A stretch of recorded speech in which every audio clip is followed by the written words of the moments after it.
Hello বন্ধুরা, আশা করি সবাই ভালো আছেন, সুস্থ আছেন। আজকে যে পাঠটি আমি পড়াবো সেটা হচ্ছে রসায়ন পরীক্ষাগারে ব্যবহারের ও পরীক্ষাগারে ব্যবহৃত বিভিন্ন রাসায়নিক দ্রব্য সতর্কতা গ্রহণ।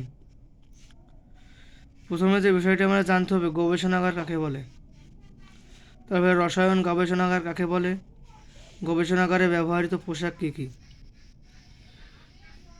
প্রথম প্রশ্নের উত্তর, গবেষণাগার কাকে বলে? যেখানে বিজ্ঞানের বিভিন্ন পরীক্ষা নিরীক্ষা এবং গবেষণা করা হয় তাকে গবেষণাগার বলে।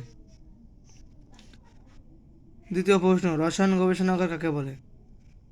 যেখানে রসায়নের গবেষণা পরীক্ষা নিরীক্ষা করা হয় তাকে রসায়ন গবেষণাগার বলে। তৃতীয় প্রশ্ন, রসায়নগার বা পরীক্ষাগারে ব্যবহৃত পোশাক। গবেষণাগারে ব্যবহৃত পোশাক apron, safety goggles, hand gloves এবং মাস্ক। এই অধ্যায়ের শেষ এবং গুরুত্বপূর্ণ টপিক এমসিকিউ এর জন্য। মনে রাখতে হবে বিস্ফোরক পদার্থ টিএনটি, জৈব পারক্সাইড, নাইট্রোগ্লিসারিন। দাহ্য পদার্থ যেগুলো থেকে আগুন ধরে, অ্যালকোহল, ইথার ইত্যাদি। বিষাক্ত পদার্থ বেনজিন, ক্লোরোবেনজিন, মিথানল। উত্তেজক পদার্থ সিমেন্ট, ডাস্ট, লোগো অ্যাসিড, ক্ষার, নাইট্রাস অক্সাইড।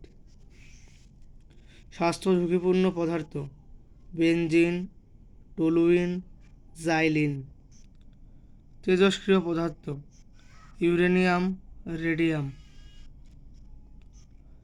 এবার হচ্ছে পরিবেশের জন্য ক্ষতিকর লেড, মার্কারি।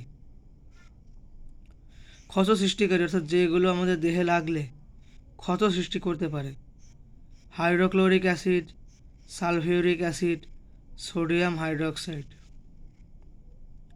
তো ধন্যবাদ সকল বন্ধুরা, ভিডিওটি দেখবেন। ভিডিওটি দেখে যদি আপনাদের উপকার হয় তাহলে চ্যানেলটাকে সাবস্ক্রাইব করবেন, আমাদের পাশেই থাকবেন। ধন্যবাদ সবাইকে।